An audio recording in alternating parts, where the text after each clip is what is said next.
I like to listen to the piece, a good recording of it, and get a kind of feel for it. I feel like when you listen to a piece, it's kind of like getting to know someone, meeting them, talking to them, asking how they're doing and where they came from. Just by listening to it, it helps you start to develop a feel for their harmonic language, rhythmic language, and all that sort of thing.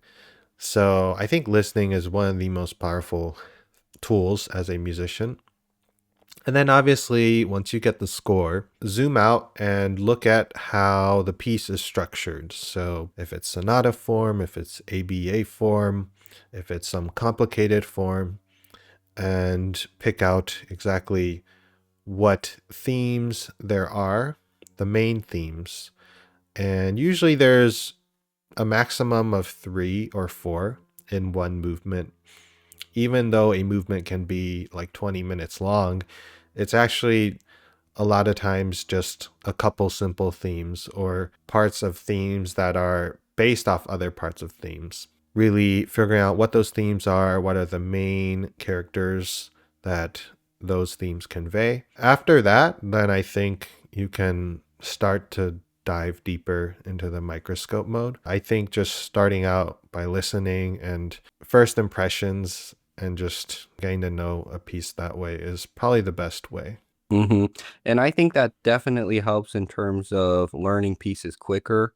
Understanding the structure of a piece surely helps with that. What reason would you give for approaching a piece this way, or why do you think it's so important to look at big picture first? I think it's important in general as a life principle, actually, to think big picture first, actually, because if you have a big picture direction, then you'll be clearer on your smaller picture direction as well. But also, when you focus only on smaller picture stuff, you lose sight of the bigger picture.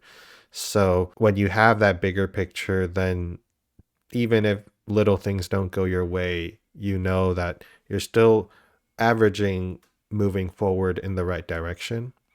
And so if you're too focused on smaller things, you can start drifting off towards the wrong direction or practicing the wrong things, obsessing about things that don't matter so much. I would say a big reason why it's important to approach a piece that way is so that when you're practicing your more detailed stuff, that you know better how to prioritize it, because there's a lot to practice. It's almost endless. And so when you know what your priorities are, then you can really focus more and spend more time on it in your practice for that specific piece. If, for example, Mendelssohn Concerto, there's a lot of technical stuff there, but if you really just want to bring out the lyrical singing parts of that piece, then you can really focus on bringing your sound to a more expressive level. If you want to bring out the more technical virtuosic passages, then you can focus on that.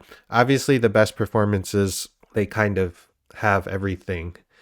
Mhm. Everything is really polished, but it's really hard, especially if you're thinking a lot about left hand or you're thinking a lot about bow. There's no way that it doesn't go into your performance. But don't let your own personal technical mind get too much into the big picture, knowing, okay, like Mendelssohn Concerto, I want to bring out this lyrical singing quality.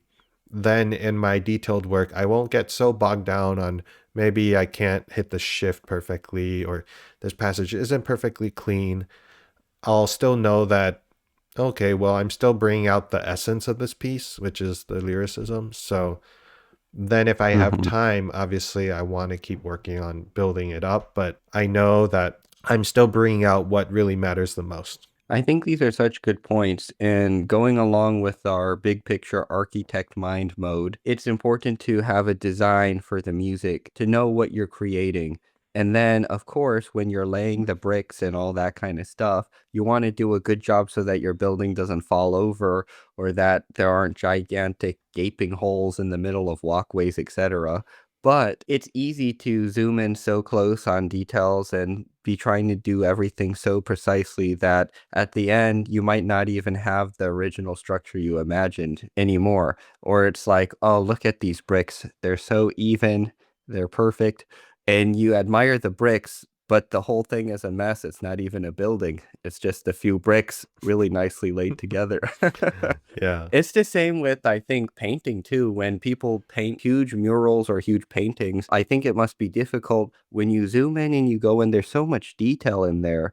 But these great painters, they not only have incredible detail, but such a good idea of the entire painting as a whole. You can experience it in a way that feels profound in big picture mode. And then when you zoom in and you observe the small brush strokes and all of the details, there's also so much beauty there too. Ideally, I think in an interpretation, like you said, it's great to have both. It's great for people to appreciate your solidity and technique and all your details and phrasing, but to also appreciate the piece as a whole. And I think that you're totally right. Big picture in general matters more, because if you don't have big picture, then you don't have a story or a narrative, a musical narrative.